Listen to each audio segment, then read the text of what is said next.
तो दोस्तों इस वीडियो में हम कवर करने वाले हैं कुछ इंपॉर्टेंट स्टॉक्स को और उनसे जुड़ी हुई कुछ बड़ी अपडेट्स भी आपके साथ यहाँ पर मैं साझा करने वाला हूँ। आगे की रणनीति, टेक्निकल चार्ट पे लेवल्स, सारी चीज़ें डिस्कस करेंगे। वीडियो के साथ बने रहिए।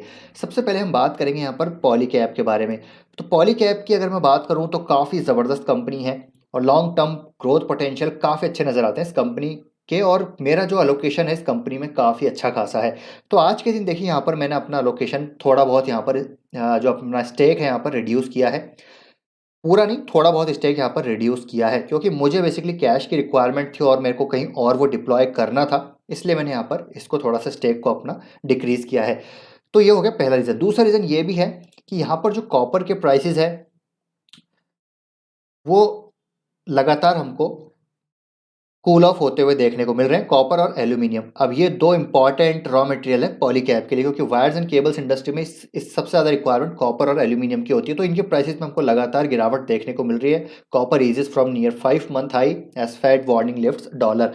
तो यहाँ पर देखिए इसकी वजह से होगा क्या कि हो सकता है पॉलीकैब को यहाँ पर इन्वेंट्री लॉस होता हुआ देखने को मिले, जिसकी वजह से यहाँ पर इनके प्रॉफिटेबिलिटी मार्जिन्स में थोड़ा इंपैक्ट मुझे लग रहा है कि आता हुआ देखने को मिल सकता है अगले क्वार्टर में। इसका मतलब ये नहीं है कि दोस्तों कंपनी खराब है। मेरी यहाँ पर जो सिचुएशन है मैंने आपके साथ यहाँ पर शेयर कर दी, क्योंकि मेरे पास काफ़ी अच्छा अलोकेशन है पॉलीकैब का, तो मैं थोड़ा बहुत ही यहाँ पर रिड्यूस किया है। हालांकि लॉन्ग टर्म के लिए अभी भी मैं काफ़ी अच्छा स्टेक यहाँ पर होल्ड करने वाला हूँ। तो यहाँ पर पॉलीकैब में अगर टेक्निकली भी बात करें तो ऊपर की साइड से देखिए यहाँ पर एक अच्छा खासा रेजिस्टेंस है। सप्लाई यहाँ पर बार बार आ रही है इसमें, तो कहीं ना कहीं ऊपर की साइड से यहाँ पर सप्लाई आती हुई देखने को मिल रही है। टेक्निकली थोड़ा सा यहाँ पर वीक नज़र आ रहा है। 50 डे मूविंग एवरेज के नीचे स्टॉक हमको देखने को मिल रहा है। तो यहाँ पर एक अच्छा बढ़िया सपोर्ट है, लेकिन अगर यहाँ पर कॉपर के प्राइसेस में ऐसे ही चलता रहा मामला तो स्टॉक ये गिर सकता है और करीब आ सकता है ये 2450 के आसपास। तो अगर ये स्टॉक यहाँ से नीचे आता है तो मैं इसको वापस से बाय करने की डेफिनेटली सोचूंगा। मेरा जो बाइंग लेवल होगा इसमें करीब करीब 2200 के आसपास होगा। ऑलरेडी मेरे पास निचले स्तरों से पड़ा हुआ है ये, तो मैं उसको होल्ड ऑन करूंगा। बाकी देखिए ऐसा नहीं है कि जो मैं कर रहा हूँ आपको ही वही फॉलो करना है। आप अपनी सिचुएशन, अपनी रिस्क एपेटाइट, अपने लोकेशन, इंडिविजुअल बेसिस पे आप अपना डिसीजन लीजिएगा। पॉलीकैब गजब की कंपनी है, लॉन्ग टर्म एक काफ़ी अच्छी कंपनी यहाँ पर नज़र आती है। तो हो सकता है नेक्स्ट क्वार्टर 3 और क्वार्टर 4 काफ़ी इंपॉर्टेंट है। देखना पड़ेगा किस तरीके से यहाँ पर कॉर्पोरेट के प्राइसेस मूव करते हैं। Pass on basically pass through model पे कंपनी काम करती है। रिलायशन जितना कॉपर का प्राइस टूटेगा उतना ही इनको फिर बाजार में उस हिसाब से यहाँ पर माल बेचना पड़ता है, और इनके पास मेरे ख्याल से हाई प्राइस इन्वेंट्री रखी हुई होगी, तो उस पर लॉस हो सकता है। इसलिए ये देखिए शॉर्ट टर्म, ये ऐसी चीज़ें नहीं कि लॉन्ग टर्म चलेगी, ये चलता रहता है। बिजनेस में ये चलता रहेगा। कभी मार्केट में इनपुट प्राइसेस ऊपर जाएंगे, कभी नीचे आएंगे, तो ये चलता रहेगा। तो ये वॉलेटिलिटी इसीलिए रहती है स्टॉक के प्राइस में, बिजनेस में। तो ये सब चीज़ हमको झेलनी पड़ेगी और लॉन्ग टर्म के लिए बने रहना है अच्छी कंपनीज में। क्योंकि देखिए अगर कॉपर के प्राइसेस नीचे भी आएंगे तो ये लो प्राइस इन्वेंट्री भी खरीदेंगे, जिसका फ़ायदा इनको बाद में हाई जब यहाँ पर हाई प्राइस पे बेचेंगे तो उसका फ़ायदा ही मिलेगा। तो इसलिए आपको ये चीज़ें देखनी है। इसलिए पॉलीकैब में बने रहिए, कंपनी अच्छी है, कोई प्रॉब्लम नहीं है। अगर ये नीचे आता है तो इसको हम और बाय करेंगे। नेक्स्ट कंपनी है दोस्तों यहाँ पर एल और इस कंपनी में मैंने आज बाइंग करी है। जी हाँ, तो जो मैंने माल बेचा है वहाँ से वो मैंने आज एल में यहाँ पर लगाया है। एल में मैंने खरीदारी की है। रीज़न क्या है उसके पीछे? क्योंकि देखिए IT सेक्टर अभी मुझे लग रहा है कि यहाँ पर पिकअप होता हुआ नज़र आ रहा है।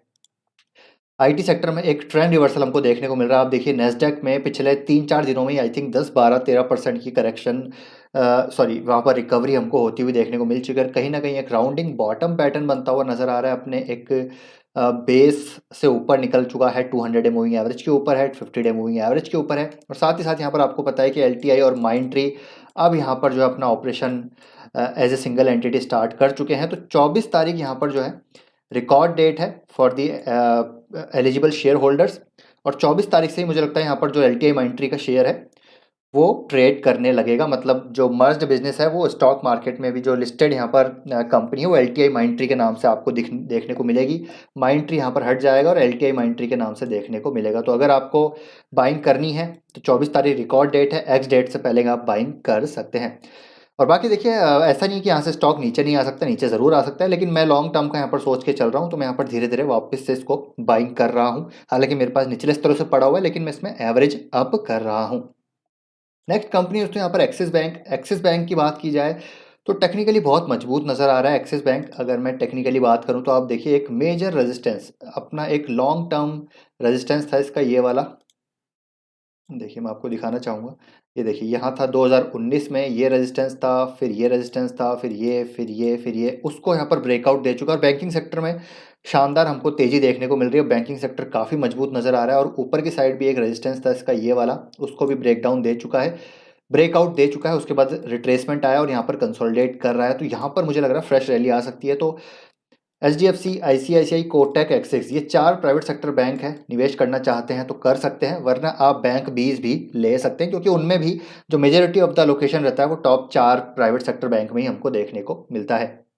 अब यहाँ पर एक और वजह है कि इसमें तेजी आ सकती है, वो ये है कि जो यहाँ पर देखिए एक सप्लाई ओवरहैंग था, सुट्टी का मतलब जो यूनिट ट्रस्ट ऑफ इंडिया है वो यहाँ पर अपना माल ओएफएस के थ्रू यहाँ पर बेचने वाली है, जितना भी यहाँ पर था। तो एक सप्लाई ओवरहैंग जो बना हुआ था एक्सिस बैंक के ऊपर काफ़ी टाइम से, वो अब हटता हुआ नजर आएगा और इसकी वजह से यहाँ पर एक फ्रेश डिमांड हमको जनरेट होती हुई देखने को मिल सकती है। तो एक्सिस बैंक अगर आपको अच्छा लगता है तो मेरे ख्याल से यहाँ पर बाय किया जा सकता है। नेक्स्ट कंपनी है दोस्तों LTTS, एक और लार्सन एंड टुब्रो ग्रुप की काफ़ी ज़बरदस्त कंपनी। तो इसमें भी हमको ट्रेंड रिवर्सल होता हुआ देखने को मिल रहा है। अगर मैं आपको टेक्निकली बताऊं तो देखिए यहाँ पर देखिए एक अच्छी खासी गिरावट थी, ट्रेंड रिवर्सल यहाँ पर हो रहा है, अपना एक बेस बनाता हुआ यहाँ पर नज़र आ रहा है।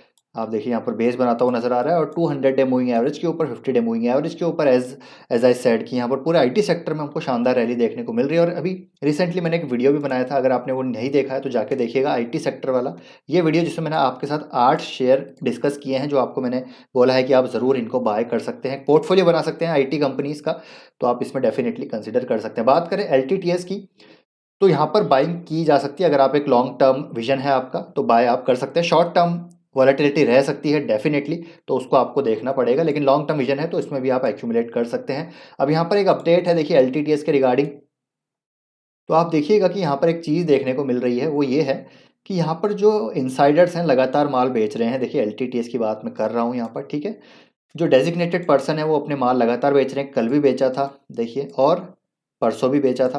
और यहाँ पर एक जो है इम्पॉर्टेंट चीज़ है कि डायरेक्टर भी माल बेच रहे हैं। आप देखिए डायरेक्टर ने भी 11 नवंबर, 9 नवंबर को भी माल यहाँ पर बेचा है और लगातार ये जारी, सितंबर में भी यहाँ पर माल बेचा गया था डायरेक्टर के द्वारा, अगस्त में भी यहाँ पर माल बेचा गया, जून 2022 में लगातार यहाँ पर डिस्पोजल चल रहा है, कहीं खरीदारी देखने को नहीं मिल रही।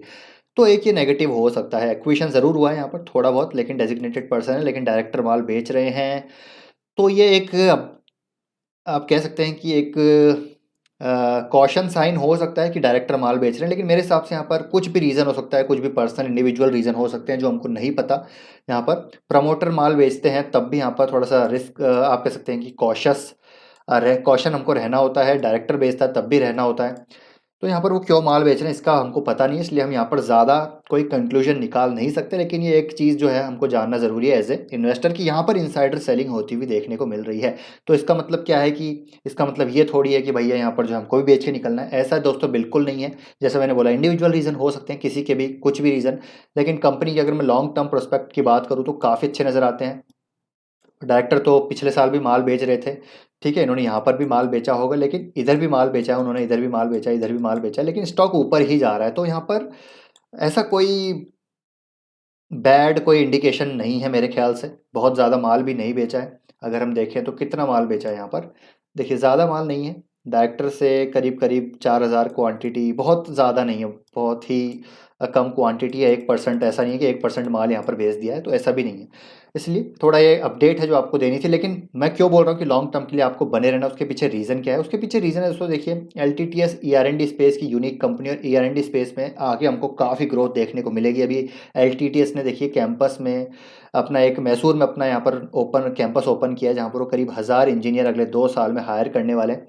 बिकॉज यहाँ पर डिमांड जो है इन्वायरमेंट काफ़ी मजबूत है और India can become a major ER&D hub. ऐसा मैंने कई स्टेटमेंट्स में आपको दिखाया, और एक और स्टेटमेंट मैंने आपको दिखाना चाहूँगा यहाँ पर।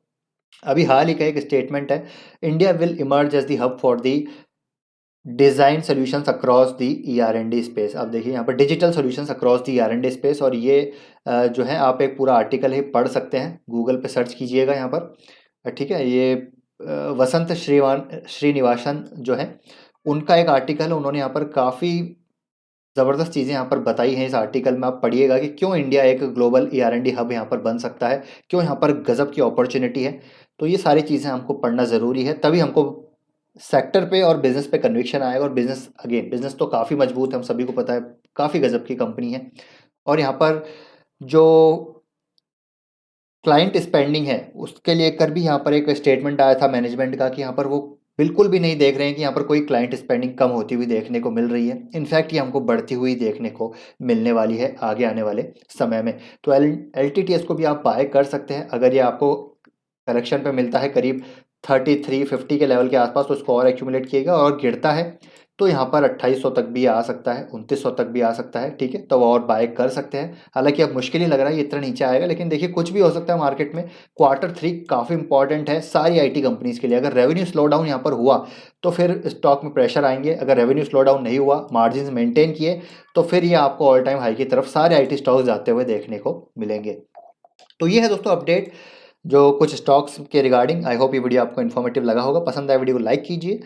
आपके कुछ क्वेश्चन है, डाउट है, ओपिनियन है, तो कमेंट बॉक्स में आप ज़रूर शेयर कर सकते हैं। मिलते हैं दोस्तों आपसे नेक्स्ट वीडियो में। Till then take care, bye bye.